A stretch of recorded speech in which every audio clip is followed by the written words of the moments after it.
Hey everyone, it's Vanessa. If you decide to listen to this, thank you so much for your time and your energy. I've just been feeling really pulled towards talking about my health journey, especially when it comes to restoring the connection between my mind and my body and healing my relationship with food. Some of you may know from some past videos that I've done that I have struggled with body dysmorphia. I've worked with a therapist who specifically deals with eating disorders. And it is such a epidemic, really, just people's relationship to their bodies, their own thoughts and beliefs about their worth when it comes to their body and food and the choices that they make every single day. I'm just finding it more and more important to speak to my own challenges with this, how I've been able to heal that within myself. I'm actually reading a book recommended by my therapist called Intuitive Eating right here, this 4th edition. Long story short, I've been really wanting to talk a lot about the mind-body connection and how I've been able to restore that, and also talking a lot about inner attunement, which I didn't know what that was until I specifically opened to a page in this book about reaching authentic health and how the attunement process is about your inner world, your thoughts, your feelings, beliefs, and the physical sensations, about hunger and about just different cues, I'm thirsty, or I need rest, or I need movement. All these different things that your body will tell you. We've severed that mind-body connection, whether it's with dissociation or purposefully ignoring. When it comes to exercise and diet, really, it's trying to follow only your logic and only your mind. When a diet fails, it makes you a failure instead of thinking about, well, maybe that diet is what failed me because I wasn't attuned to my body's needs and what it was telling me that I need.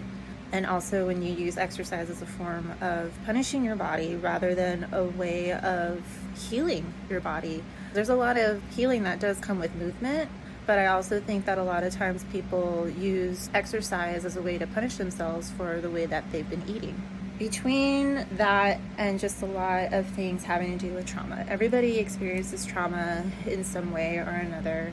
I think we've all become keenly aware of that. I really want to start talking about all of these things and how something from my journey or something that I've learned can help to empower yourself to be able to restore this relationship between you and your body, between your mind and your body, to learn to trust yourself again. It's something that I've honestly felt like major imposter syndrome because I'm not a registered dietitian, I'm not a physician, I'm not a massage therapist, I'm not a yoga teacher. I do have certifications as a personal trainer and as a nutrition coach, but I've lived it.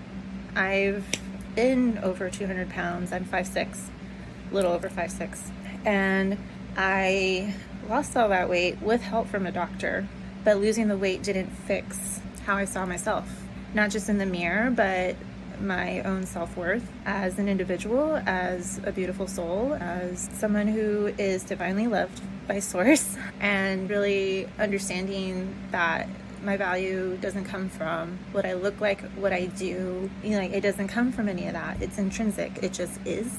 I want to help you learn to listen, to read, and to understand that you have an inner wisdom. It comes from within. Yes, there's external resources to help you, but you got to learn how to trust yourself again. And it's really, really hard. It's not easy whatsoever because we unfortunately live in a society and a world that tells you need a guru, you need this new diet, you need this new novel thing, and this will finally be the thing that works. And it's like, no. I think that connection to the heart is what's really needed, and a lot of us don't have that because we're told you need to be logical, you need to be logical, you need to be logical. It hasn't been working, has it? Yes, education, yes, knowledge is power. But when we don't have a connection to our heart and to our gut, it takes all three, the head, the heart, and the gut. Learning to listen to your intuition again, learning to trust your body, being okay when it's not perfectly flat, your belly or whatever part of your body that you don't like, and accepting it and telling it, I love you, and being an unconditional love. I want to start talking about that. The resources that I have, I'm going to make them available very soon. I'm going to make sure that they are resources that will help to empower you and just not another bad thing, right? I'm going to be very selective about that. A lot of it is just going to basically be recipes, ideas, because a lot of the time it's, okay, that's cool, but how do I actually do it? How do I actually apply it? Is there something that I can follow? Is there steps? You know, this whole following your intuition thing is great, but like, I need practicality right now because I just don't have the time to be like, ugh, you know, and I get that. Our modern lives are really busy.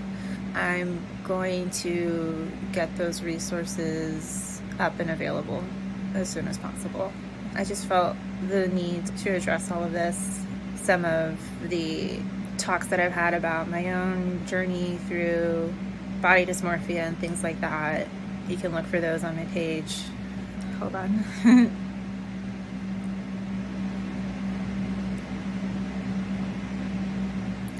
It's always been a dream of mine to help people when it comes to nutrition and health. There's been a barrier for me, and it's the amount of time and money it takes to get the schooling for it. But I also recognize that I can still do this without those things, as long as it's doing it ethically and reminding you to go see your doctor and go see your dietitian. But this means a lot to me.